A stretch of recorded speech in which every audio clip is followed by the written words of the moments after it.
Hey guys, Andrew Field here. I'm really sorry about that video about the op-ed. It was really long, and so this one's going to be a revised, re-uploaded version of this. That's going to be much shorter, and I'll leave that one uploaded for a little bit, and I'll put it at the end of the video, but eventually I'm just going to delete it. So here we go. This is, instead of reading it word for word, I just summarized the op-ed. And if you don't know what the op-ed is, it was it was made by someone in the Trump administration saying that there's a resistance going in the administration, and they're serving the country over the Trump administration for like the good of the people. And it's saying that there's a resistance in the Trump administration, and yeah, that was a big deal. So uh, here we go. The first part was saying like that they were like working behind the scenes and like opposing what Trump was doing to make sure that the country is safe. Um, the person was said multiple times that they're not alone, and that aides that we criticized were actually working uh, behind the scenes as well with them to stop Trump's agenda. And they were saying a main idea that they said they had was a two-track presidency. So a lot of times what Trump did, they would do the opposite of, and they mentioned how like Trump favors the dictators like Kim Jong Un and Vladimir Putin, and meanwhile they're sticking up for our allies all across the globe. And the example they gave was with a Russian spy being poisoned in Britain, and when that happened, the Trump didn't want to criticize Russia or punish Russia for what they did and interfering in the election. Meanwhile, the resistance made it that they were punished, and America stood up for themselves and made sure that Russia was accounted for and that they didn't just get away with their crimes. Um, and then they were saying that uh, they did not start the 25th Amendment. They said there were whispers of the 25th Amendment, which is impeachment, but they didn't want to start a constitutional crisis, quote unquote.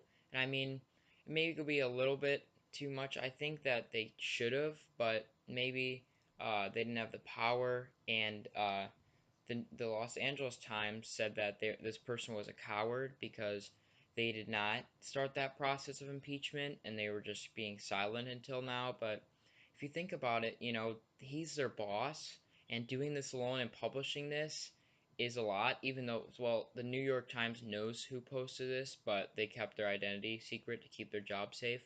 But yeah, I think it's still a big deal that they say this to the country, and it's a perfect moment right before the midterms, and because we're less than 2 months away now, and it's halfway through his term, over halfway, and so yeah, it's a good wake up call for the country.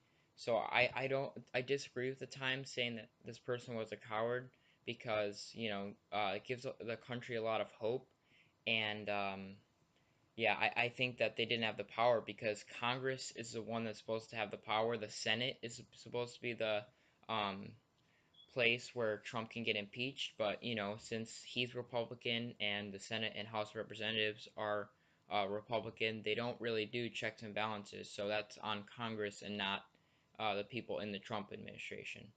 Because doing what they do could get them fired, and what they're doing is risky enough. Um, and so yeah, he said that, or he or she, sorry, and they said something really cool.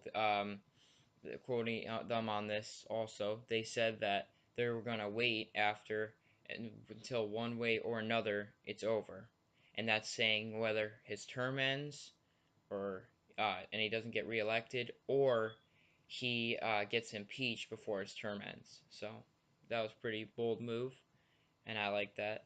Um, he was saying also that the country went down with him because we elected him and we had faith in him, and we risked, going for him because he's a businessman, or people didn't like Clinton, or he wasn't politically correct. People wanted someone different, and to a lot of people put a risk on him, and it went down miserably. So it's our fault as well for getting him into the office and giving him that kind of power.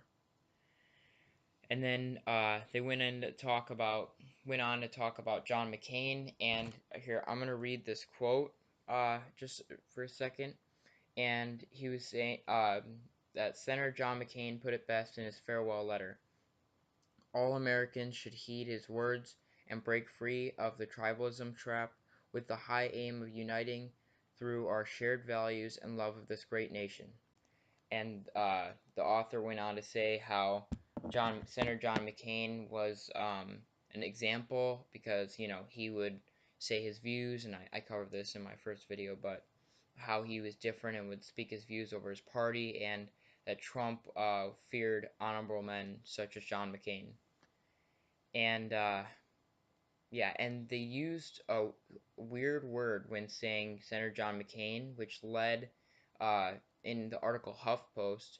They were saying that a lot of people were thinking it might have been Mike Pence who wrote this, who's the writer of this op-ed, because of it being he used the word lodestar, and it's a really weird word that a lot of people don't use. But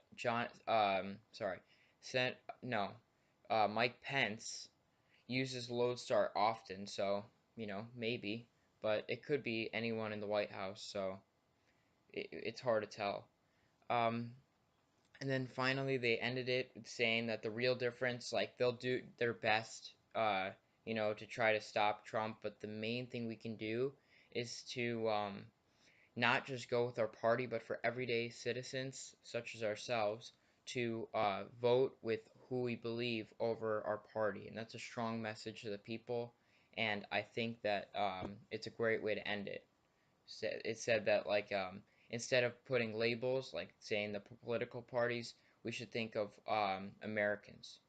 And so, yeah, I think that was a very powerful op-ed by this person. And of course, Trump said it was fake news, and now he's trying to figure out who it is, who's behind it. And yeah, I think it was very powerful stuff, and I appreciate the author of that um, editorial. So, yeah, please comment what you guys think of the op-ed below. Please like and subscribe to get more content like this, and have a good rest of your day. Bye.